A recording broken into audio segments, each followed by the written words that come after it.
Проучувајќи за седумте печати, дојдовме до третиот печат за денес. Па ќе отвориме во Откровението повторно, 6 глава. Откровение 6 глава.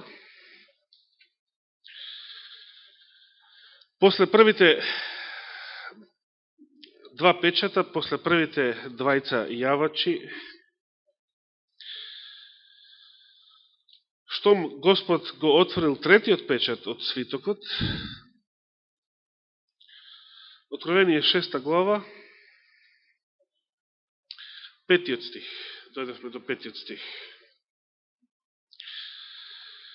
А кога се отвори третиот печат,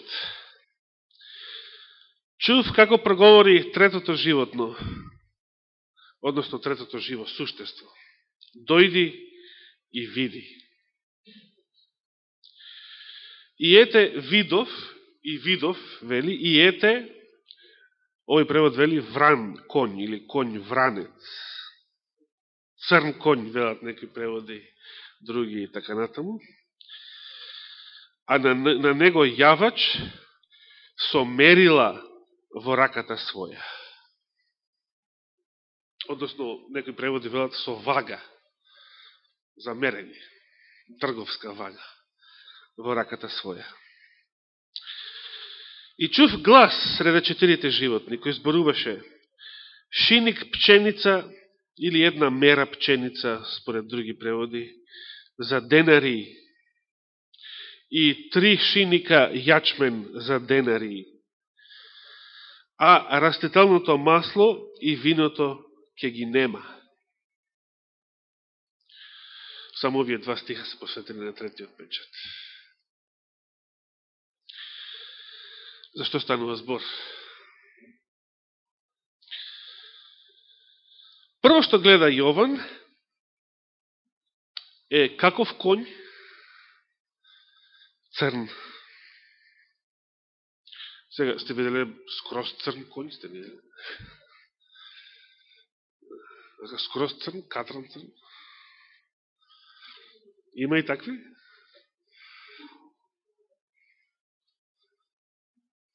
Значи има такви. Јас се обидам да се замислам како изгледал овој конј. Колку бил црн. Не знам најцрниот црнец колку е црн во светот.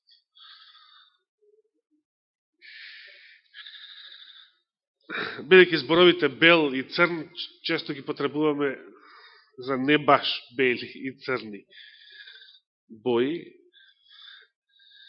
Меѓутоа, идејата на оваа визија е дека третиот конј, што го видел Јован, е нешто спротивно, сосема спротивно, на што? На првиот, на белиот конј, од првиот печат. Како што рековте, чистотата, белата боја на првиот конј, символот на апостолската црква, беше чистотата, невиноста, светоста. Белата боја, рековме, е боја на девицата, еве и Јов што ја споменува. Девицата облечена како невеста во бело, пред да стапи во брак, и Христовата црква е Христовата девица пред да стапи во брак, бидејќи свадбата на јагнето се случува на крајот од времето.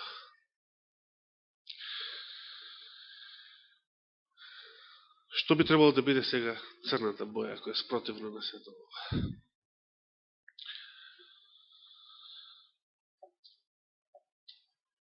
Треба да биде, значи, во фокусот на вниманието треба да биде некоја црква која што се опоганила, се извалкала, која што повеќе не е бела, или која што девица која што е загубила својата невиност, која што е обезчестена. Не мора со сила, може и од слободна волја. Но повеќе не е она без мана, не е она што Христос сака да го има, сака да го прими, како и секој младоженец. Како што е опишана Христовата црква и на крајот, девствена, без мана, непорочна, оној остаток, оние 144.000.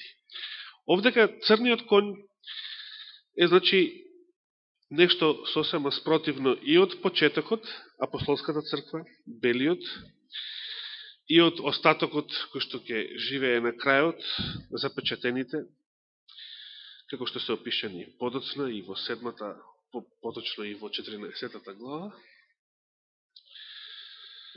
Дури ни измама да не се најде во нивните усти,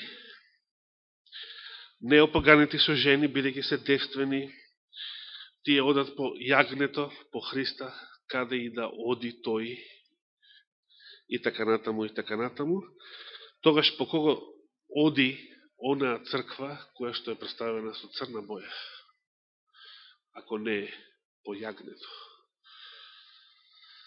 Ако ја загубила својата чистота, својата светост, по кого оди таа? Ако не оди по јагнето. За објаснување, бидејќи не сакаме ние самите да се правиме мудри, нели? Како Елију, ќе отвориме во Откровението 17-та глава. Бидејќи таму, вториот дел Откровението, кој што почнува со 12-та глава, на некој начин е рекапитулација на првиот дел од Откровението, од почетокот, од првата до 11-та глава. И вториот дел од Откровението со 12-та глава почнува со што?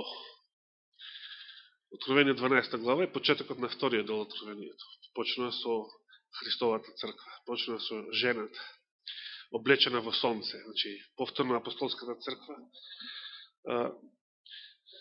Од црквата, значи, која што започнува со Исуса Христа, со машкото дете, црквата која што е чиста, бела, света, невина и како сакате опишете ја. А овде во 17 глава имаме една друга црква, затоа што имаме една друга жена, за разлика од 12-та. И да видиме што е запишано за неја. Значи, 17 глава, првиот стих.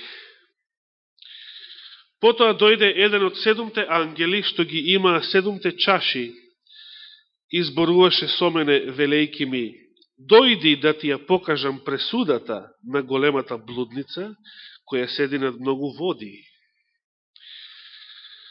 И сега вториот стих е за мене интересен, за да го разбереме третиот конј, односно третиот печат.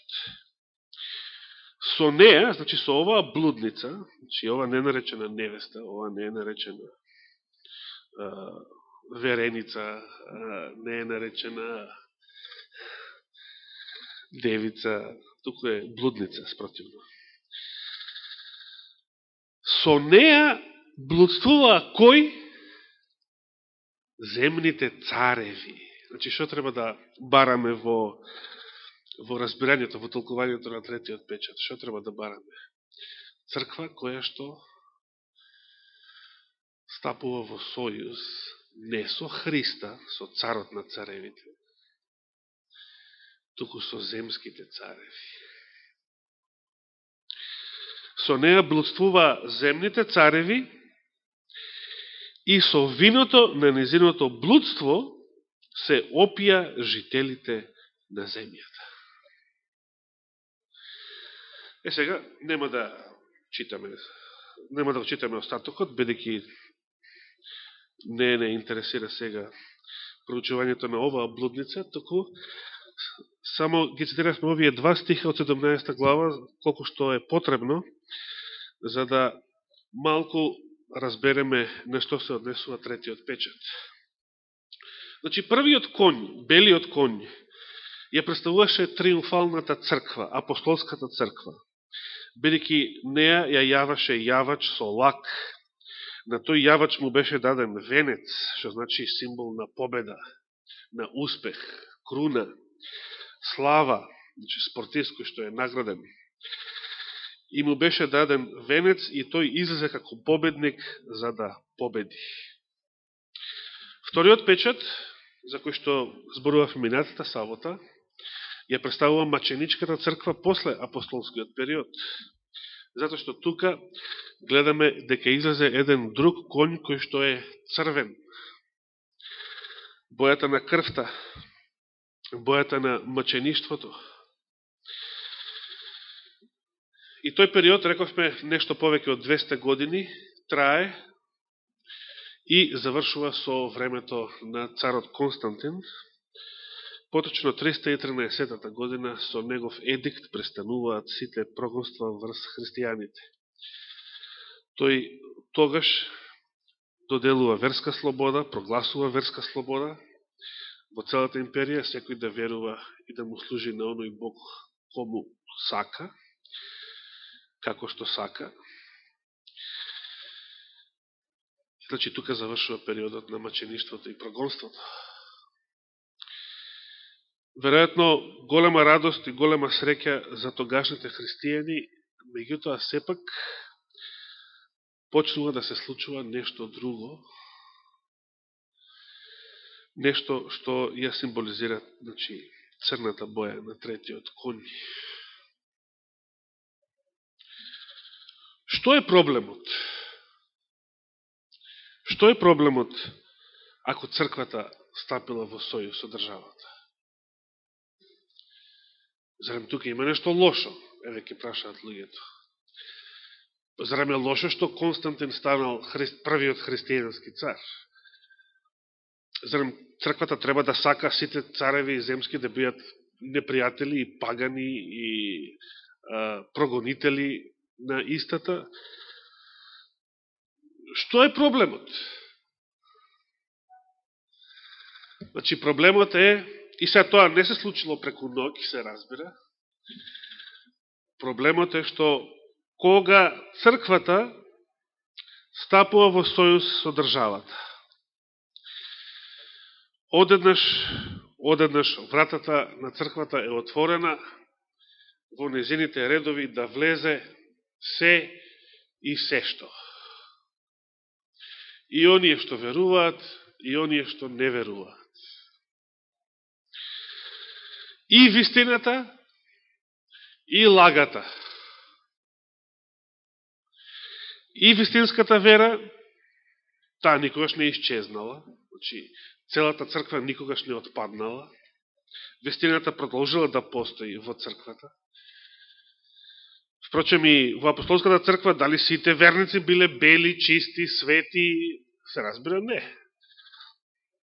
Читаме за Ананија и Сафира, читаме за блудникот во Коринската црква.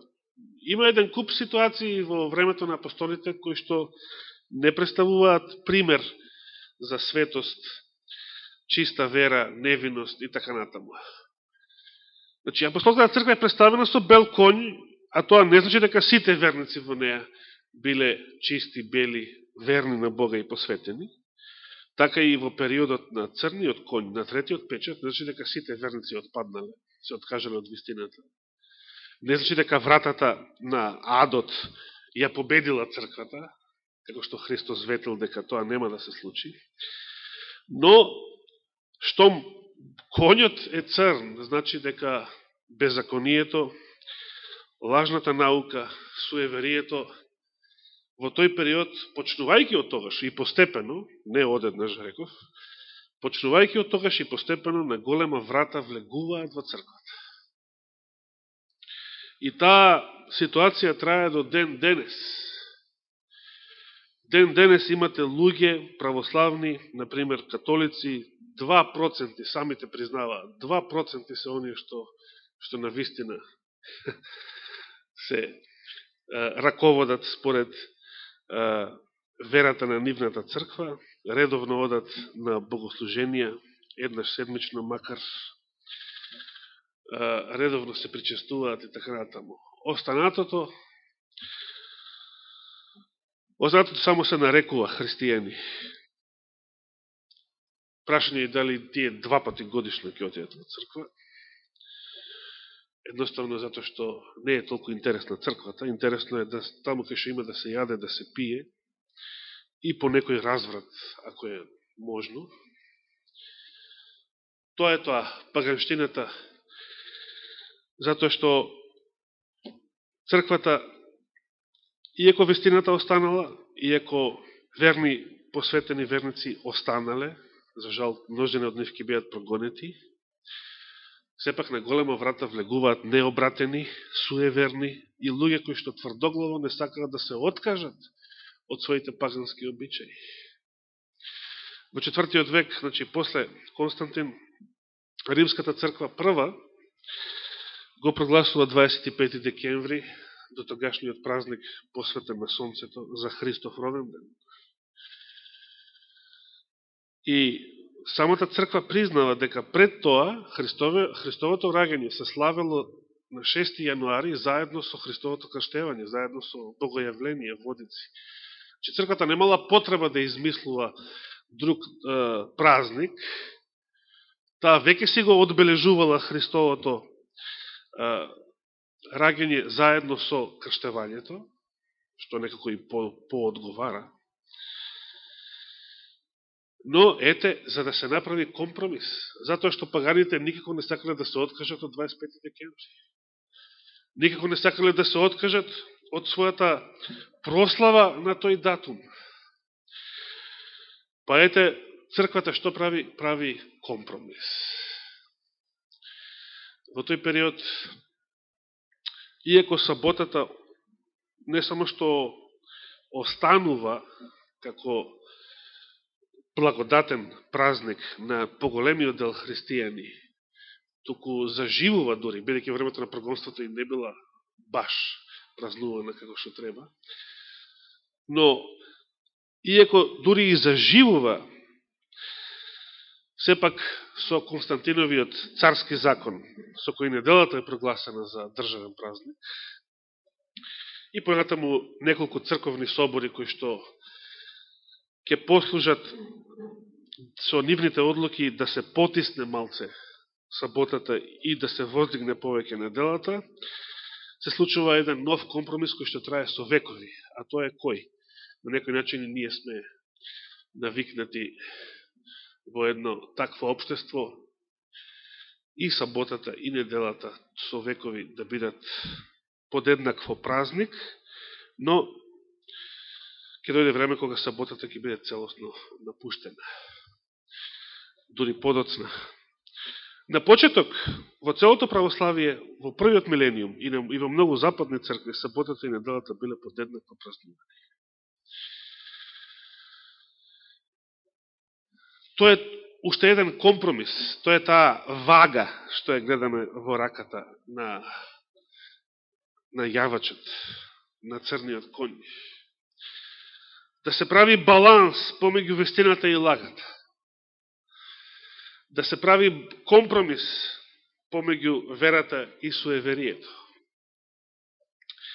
Помеѓу побожноста и незнабоштвото или многобоштвото. Сеедно. Помеѓу светоста и развратот. И оваа трагична ситуација, ние сме сведоци и не треба многу да зборуваме, постои до ден денес во сите цркви. Денес постои и во адвентистичката црква. Значи, живееме во време кога постои и неморал, и разврат, и беззаконие, и лажна наука, и екуменизам, и се што, тропа на вратата и содомијата, иако се уште не е баш навлезена. Ако има време, да не даде Господ да има, и тоа ќе се случи.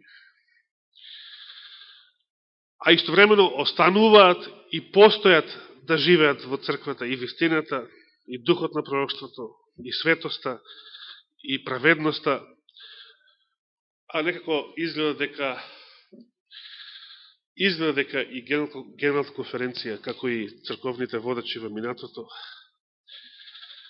на православната и католичката црква се обидуваат само да прават што?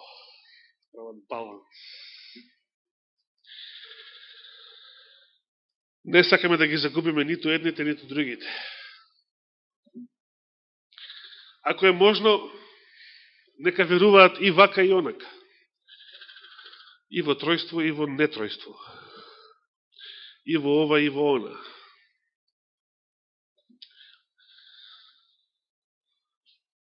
Ама да даваат десетоци и дарови и едните и другите, да не ги загубиме ни едните ни другите.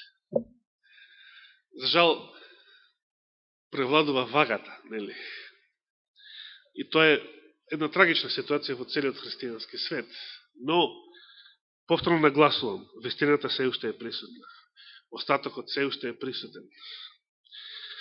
Светоста се уште е присутна. Тоа нема никојаш да биде, да исчезне, или да биде победено, или да го нема. Напротив, Господ ќе очисти својата црква и таа ќе стане навистина триумфална црква. Страшна како војска со знамења, како што пишува Соломон во своето љубовно писмо, песната на песните. Што значи ова? Една мера пченица или шиник, тогашна стара мерка. Пченица за денари. И 3 шиника јачмен за денари. А растителното масло и виното ќе ги нема. Прво, не се работи за вредноста на нашата валута денар. Не е нешто толку ефтино. Иако знаеме денариот од каде потекнува. Се сеќавате ли колкава вредност имал 1 денари според Евангелијата? 1 денари, што беше 1 денари? Борче, дали ти избораше на таа тема? Како? Дневница, да. Дневница, да. Цела една дневница. И како ви изгледа тоа? Скапо, малко или големо? Скапо или ефтино?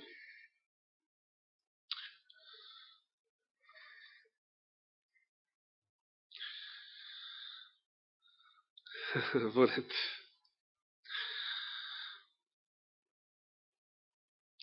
Зависи што се работи, да, меѓутоа, ако 1 денари ви е цела дневница, значи денариот е скапа валута, нели? Скапа, да. Се употребувал во целата Римска империја. Римска сребрена монета, денариус. Сега,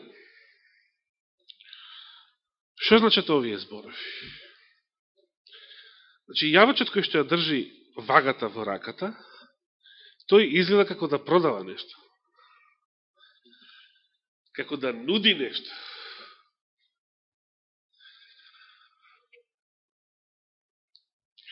Значи, што е поскапо, пченицата или јачменот?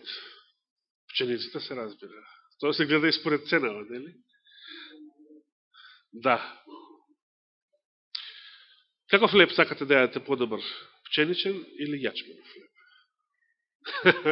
Зашто? Здравствени причини. Ама ајде вакво прашање. Сте пробале пченични николци и јачмenoви николци? Што е повкусно?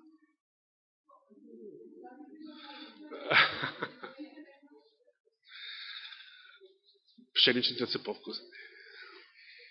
Да. Се едно. Кога созревал јачменот во Палестина? Да, на пролет. Значи, со Пасха. Се разбира, да. Но првите жетви биле тука, пред Пасха.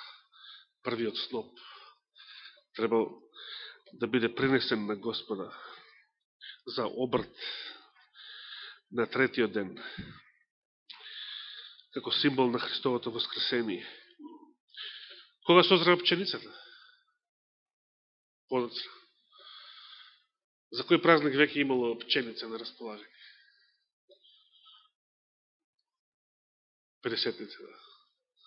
Најрано, се разбира, има и подоцна жетви. Да, таму е потопло, порано. Кај нас кога успеа пченица? Најраната жетва, кога е? Значи, сепак подоцна од... Иако, оваа година, 50-ница беше на 16 јуни, добро, сепак подоцна.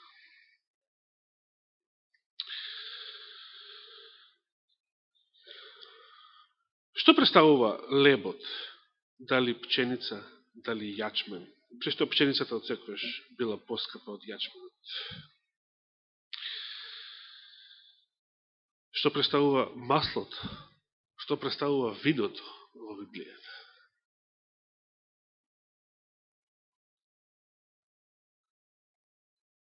Значи, за Пасха, за Педесетница, во храмот, во светилиштето, што гледаме? Маса со предложени лебови. За светата вечера, за светата прича, што гледаме? Која што била востановена за време на Пасха. Леб гледаме, вино гледаме.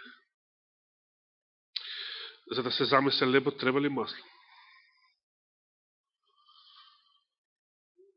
Тоа сега ќе речете, зависи како сакате да го правите. Треба секако.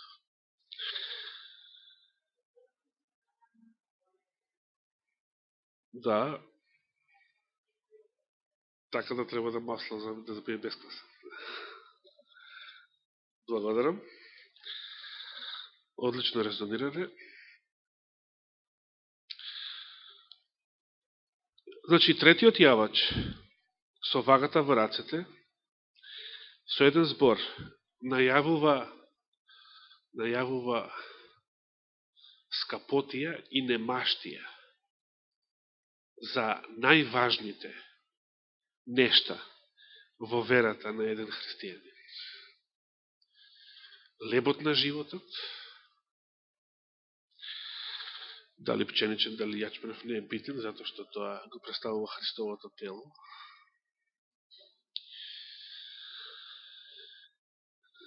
Светиот Дух, кој што е представен со растителното масло, значи, во услови на компромис, во услови на отпад од верата,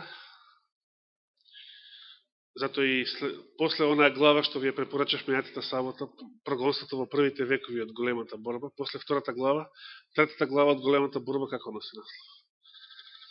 Отпад од верата носи наслов. Че во услови на тој отпад, на тој компромис, на сојузот помеѓу црквата и државата, во услови кога навлегува многу суеверие во црквата, во услови на многу неморал, во услови кога вистинските верници се се помалку, односно посветените верници се се помалку и помалку, а мнозини од нив биваат и гонети од државната црква. Па биле принудени да се кријат и да живеат како валдежаните во планините на Торино, или Пиемонт, или разни други пусти места, осамени места, и тоа во текот на целиот среден век. Во сите тие услови постојала на некој начин вистинска глад, немаштија за вистината, за Божијето Слово, за речта, овде представена со пченицата и јачменот, и за силата на Светиот Дух. Тогаш кога се множи беззаконието во црквата, љубовта слабее, а Светиот Дух се повлекува. Црквите и верниците остануваат празни. Растителното масло и виното, велат дека растителното масло и виното се користеле за лечење на рани. Значи, вистинскиот лек за духовните болести не бил достапен. Луѓето биле оставени да пропагаат и да умираат во суеверија, во беззаконија, во гревови. Вистината која што единствено можела да ги исцели, Христовата крв, оправданието со вера, силата на Светиот Дух, која што единствено можела да ги посвети. А сето тоа од Божјето Слово, кое што не било веќе достапно, и до ден денес, јас не знам денес дали се уште преовладува. Ми личи дека се уште преовладува суеверието. Колку луѓе денес читаат Свето Писмо во христијанскиот свет? Колку луѓе денес имаат Библија дома? Да, ма не отвараат, точно.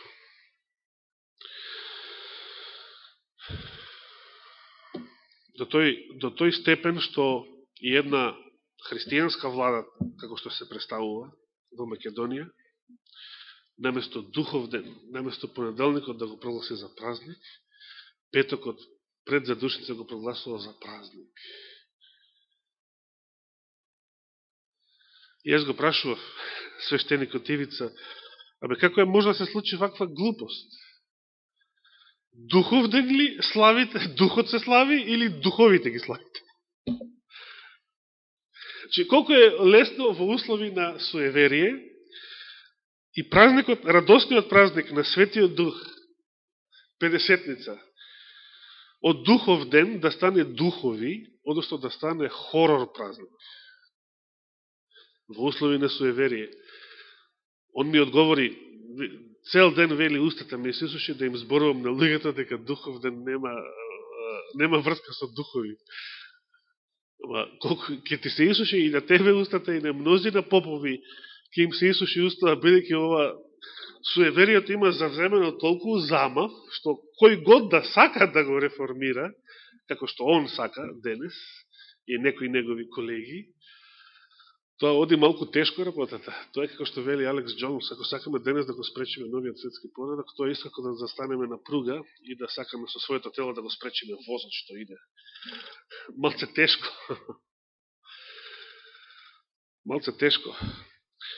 Трамп се испофали против новиот светски поредок, ама ќе видиме што ќе направи.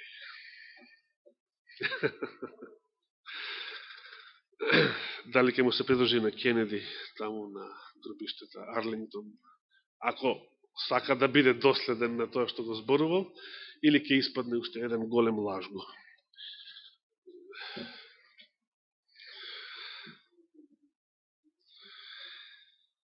За жал времето не измена, ќе продолжиме со четвртиот печат следната сабота, веројатно попладне, пошто ја имам полкаса, сабота попладне.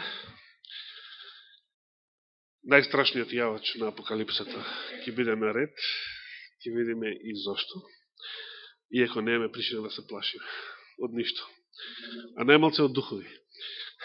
Нека му е фала и слава на Господа. Амин.